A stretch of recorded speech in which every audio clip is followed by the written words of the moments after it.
Bonsoir ou bonjour chez vous, dépendamment de à quelle heure tu regardes la vidéo. Je serai très bref. On fait une petite jazette aujourd'hui sur pour protéger, ok, pour protéger ton estime de soi, pour protéger ta confiance en toi. Euh, il est très important de comprendre ceci. Il est très important de comprendre ton être, qui tu es, de dissocier qui tu es par rapport à ce que tu fais. Exemple, si tu es un cuisinier, ok, tu aimes beaucoup cuisiner, ou tu es un artiste, tu aimes chanter, euh, ou encore, je ne sais pas moi, tu es un peintre, ou tu es un médecin, ok. Euh, il faut faire la différence entre ton, euh, ta profession, ta fonction et ta personne, et qui tu es véritablement. Il y a deux courants. Il y a le système du monde où est-ce que plusieurs s'identifient par rapport à ce qu'ils font. Leur estime vient de leur fonction. Il y en a que, par exemple, même si, on va dire, même s'il a un très bon cuisinier, ou bien il a un chef excellent, parce que quelqu'un d'autre fait un commentaire intéressant sur un autre chef, soudainement la personne qui s'identifie par sa fonction se sent diminuée dans son estime, dans sa capacité, et cette confusion-là entre la fonction et l'être, l'identité, fait en sorte qu'il va avoir, mettons, le commentaire peut pousser l'autre personne, la personne qui s'identifie par sa fonction, peut le pousser à rentrer dans une espèce de compétition malsaine, ok? Compétition malsaine qui peut finir par vraiment de la détresse aussi psychologique. Ou encore la personne peut, ça peut carrément provoquer à l'intérieur de la personne l'envie, la jalousie, la haine, vraiment la convoitise, et une grande confusion peut s'installer à l'intérieur de cette personne-là. Il est très important de séparer qui tu es de ce que tu fais.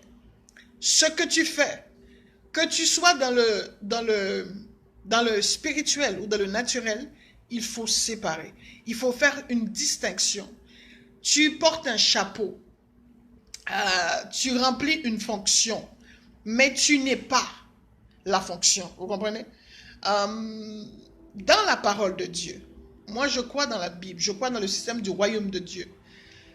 Dans la parole de Dieu, il est très important d'être sensible à ce que Dieu dit. Car je réalise que chaque parole que Dieu prononce dans la Bible est mesurée, comptée et vraiment pesée. Okay? Donc, il ne faut pas le prendre à la légère. Et si vous avez accès à la Bible,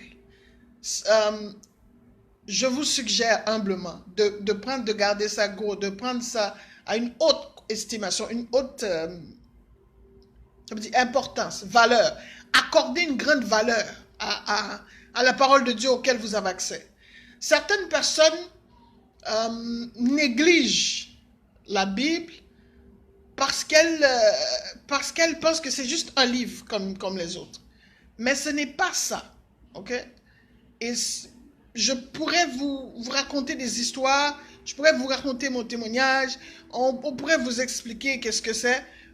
Mais pour vraiment, véritablement saisir qu'est-ce que c'est, il faudrait que toi-même tu ailles dans la Bible et que tu commences à lire, tu fais une première lecture et tu continues, mais en le faisant avec l'intention de recevoir, d'avoir une lumière, d'avoir la sagesse, de découvrir qui tu es véritablement. Maintenant, je reviens pour garder ta confiance en toi. Très souvent, les gens qui ont un manque d'estime de soi vont se comparer aux autres, vont envier les autres, vont jalouser quelqu'un, vont vouloir copier quelqu'un, parce que leur confiance est basée, où ils estiment que leur identité, c'est dans leur capacité de faire X, Y, Z. Mais pourtant, lorsque ces personnes-là commence à réaliser que, euh, par exemple, ils commencent à réaliser qu'il y a quelqu'un d'autre qui peut faire la job d'une manière différente, là, et que leur confiance en eux commence à être sabotée. Et il y en a qui tombent dans la dépression. Il y en a qui se suicident. Parce que pour eux, leur personne était identifiée à ce qu'ils faisaient. Leur identité était rattachée à ce qu'ils faisaient. Comment, maintenant, la sagesse et la prudence là-dedans, évitez de vous comparer aux autres. Évitez de vous mettre dans une situation où est-ce que... évitez de vous mettre dans une situation où est-ce que quelqu'un d'autre pourrait vous faire une remarque comment je peux dire, une remarque, une remarque désobligeante. Ok? Car votre identité n'a rien à voir avec ce que vous faites. Qui vous êtes n'a rien à voir avec ce que vous faites. Qui vous êtes n'a rien à voir avec ce que vous êtes. Qui vous êtes n'a rien à voir avec ce que vous faites. Il y a, par exemple à Montréal, il y a des médecins, certains médecins de l'étranger, qui sont chauffeurs de taxi. Il y en a d'autres qui vont travailler dans certains entrepôts. Il y en a qui ont décidé de retourner aux études pour parfaire leur étude ici là. Mais ça ne change pas qui est cette personne. Ça ne change pas qui elle est. Tes études ne définissent pas qui tu es. L'argent que tu as dans ton compte en banque ne définit pas ce que tu es. Aujourd'hui, spécifiquement, c'est vraiment sur ta fonction ne détermine pas qui tu es. Ne pas confondre.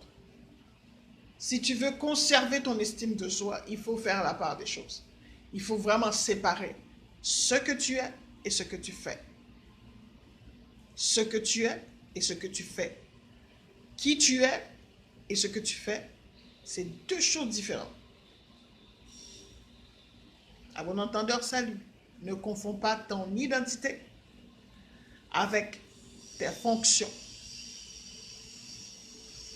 Ciao.